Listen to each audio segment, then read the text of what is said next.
Assalamualaikum warahmatullahi wabarakatuh. Dalam video kali ini akan membahas tentang faktor-faktor psikologis dalam belajar.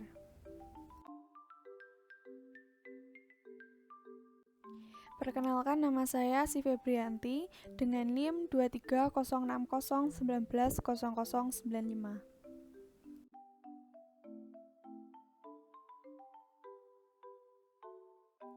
Materi yang akan dibahas adalah pengertian belajar dan faktor-faktor psikologis yang mempengaruhi proses belajar, di antaranya kecerdasan siswa, motivasi, minat, sikap, bakat, berpikir, dan ingatan.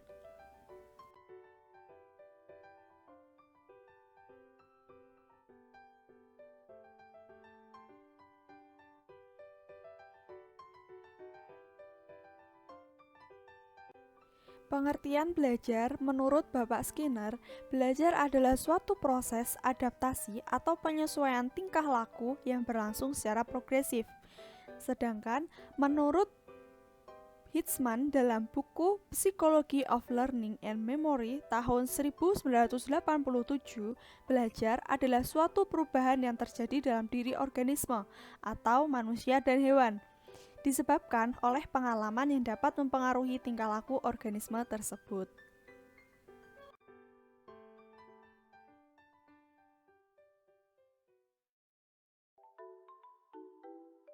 Menurut Arno Whitlick dalam buku Psychology of Learning tahun 1981 mendefinisikan bahwa belajar dalam 3 rumusan, yaitu rumusan kuantitatif, rumusan institusional, dan rumusan kualitatif. Sedangkan menurut John Burfield Biggs dalam Teaching of Learning, The View of Cognitive Psychology tahun 1991, belajar ialah perubahan yang relatif menetap, terjadi dalam segala macam atau keseluruhan tingkah laku suatu organisme sebagai hasil pengalaman.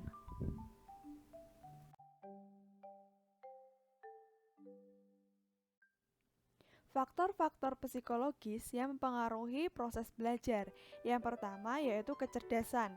Mendefinisikan belajar dalam 3 rumusan, yaitu rumusan kuantitatif, rumusan institusional, dan rumusan kualitatif. Rumusan kuantitatif, belajar berarti kegiatan pengisian atau pengembangan kemampuan kognitif dengan fakta sebanyak-banyaknya. Jadi, belajar dalam hal ini dipandang dari sudut beberapa banyak materi yang dikuasai siswa. Rumusan institusional, belajar dipandang sebagai proses validasi atau pengabsahan terhadap penguasaan siswa atas materi-materi yang telah ia pelajari. Bukti institusional yang menunjukkan siswa telah belajar dapat diketahui dalam hubungannya dengan proses mengajar.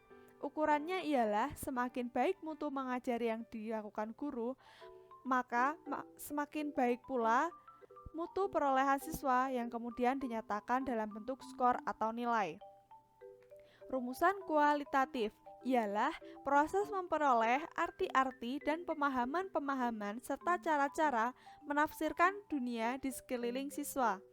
Belajar dalam pengertian ini difokuskan pada tercapainya daya pikir dan tindakan yang berkualitas untuk memecahkan masalah-masalah yang kini dan nanti dihadapi siswa. Kecerdasan merupakan faktor psikologis yang paling penting dalam proses belajar siswa, karena itu menentukan kualitas belajar siswa. Semakin tinggi tingkat intelijensi seorang individu, semakin besar peluang individu tersebut meraih sukses dalam belajar. Sebaliknya, semakin rendah tingkat intelijensi individu, semakin sulit individu itu mencapai kesuksesan belajar. Oleh karena itu, perlu bimbingan belajar dari orang lain seperti guru, orang tua, dan lain sebagainya. Sebagai faktor psikologis yang penting dalam mencapai kesuksesan belajar, maka pengetahuan dan pemahaman tentang kecerdasan perlu dimiliki oleh setiap calon guru atau guru profesional, sehingga mereka dapat memahami tingkat kecerdasan siswanya. Yang kedua adalah motivasi. Motivasi adalah salah satu faktor yang mempengaruhi keefektifan kegiatan belajar siswa. Motivasilah yang mendorong siswa ingin melakukan kegiatan belajar. Dalam proses belajar, motivasi intrinsik memiliki pengaruh yang lebih efektif karena motivasi intrinsik relatif lebih lama dan tidak tergantung pada motivasi dari luar atau ekstrinsik. Contoh motivasi intrinsik yaitu dorongan ingin tahu dan ingin menyelidiki dunia yang lebih luas. Adanya sifat positif dan negatif yang ada pada manusia dan keinginan untuk maju. Adanya keinginan untuk mencapai prestasi sehingga mendapat dukungan dari orang-orang penting, misalnya orang tua, saudara, guru, atau teman-teman. Adanya kebutuhan untuk menguasai ilmu atau pengetahuan yang berguna bagi dirinya dan lain-lain. Kemudian, contoh motivasi intrinsik.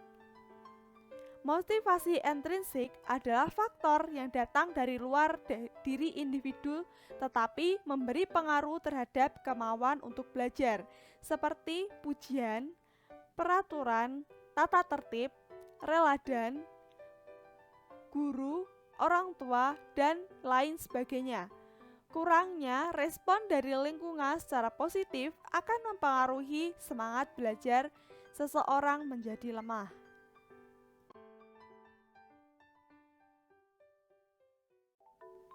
Faktor yang ketiga adalah minat.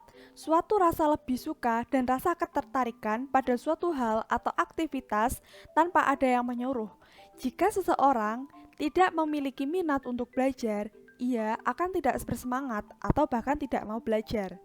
Untuk membangkitkan minat belajar siswa tersebut, maka cara yang bisa digunakan antara lain pertama, dengan membuat materi yang akan dipelajari semenarik mungkin dan tidak membosankan, baik dari bentuk buku materi, desain pembelajaran yang membebaskan siswa untuk mengekspor apa yang dipelajari, melibatkan seluruh domain belajar siswa, yaitu kognitif, afektif, dan psikomotorik, sehingga siswa menjadi aktif, maupun performasi guru yang menarik saat mengajar. Yang kedua, pemilihan jurusan atau bidang studi.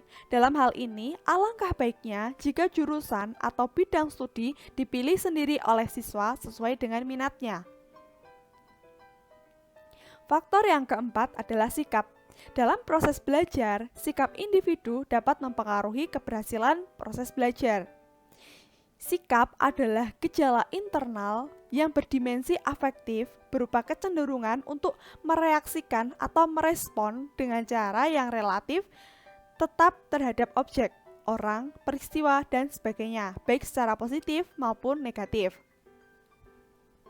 Dan untuk mengantisipasi munculnya sikap yang negatif dalam belajar, guru sebaiknya berusaha untuk menjadi guru yang profesional dan bertanggung jawab terhadap profesi yang dipilihnya. Dengan profesionalitas, seorang guru akan berusaha memberikan yang terbaik bagi siswanya, berusaha mengembangkan kepribadian sebagai seorang guru yang empatik, sabar, dan tulus kepada siswanya, berusaha untuk menyajikan pelajaran yang diampunya dengan baik dan menarik sehingga membuat siswa dapat mengikuti pelajaran dengan senang dan tidak menjemukan. Meyakinkan siswa bahwa bidang studi yang dipelajari bermanfaat bagi diri siswa.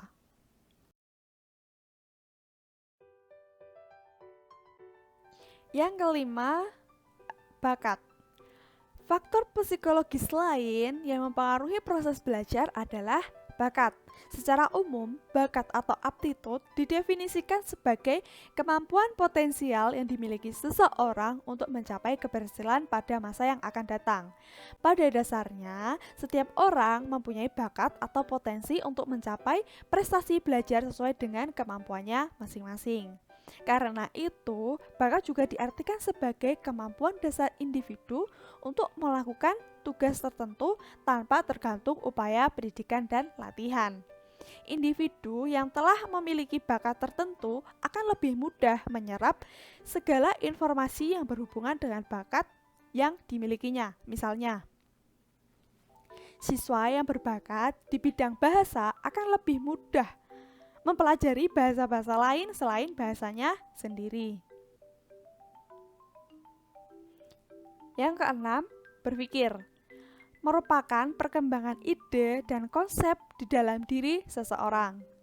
Pemusatan pembelajaran dengan pemberian pengertian dan konsep inti yang fungsional dapat mendorong perkembangannya kemampuan berpikir. Sebaliknya, para pendidik yang lebih memusatkan pembelajarannya pada pemberian pengertian-pengertian atau konsep-konsep kunci yang fungsional akan mendorong subjek didiknya mengembangkan kemampuan berpikir mereka. Pembelajaran seperti ini akan menghadirkan tantangan psikologi bagi subjek didik untuk merumuskan kesimpulan-kesimpulannya secara mandiri.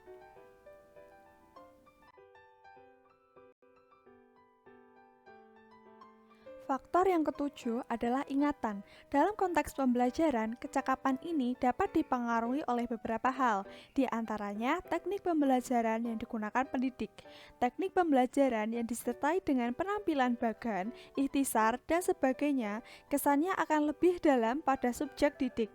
Di samping itu, pengembangan teknik pembelajaran yang mendayagunakan titian ingatan juga lebih mengesankan bagi subjek didik, terutama untuk material pembelajaran berupa rumus-rumus atau urutan-urutan lambang tertentu.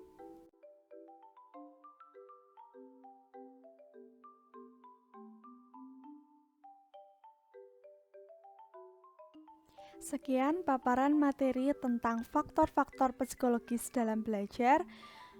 Wabillahi taufiq wal hidayah. Wassalamualaikum warahmatullahi wabarakatuh.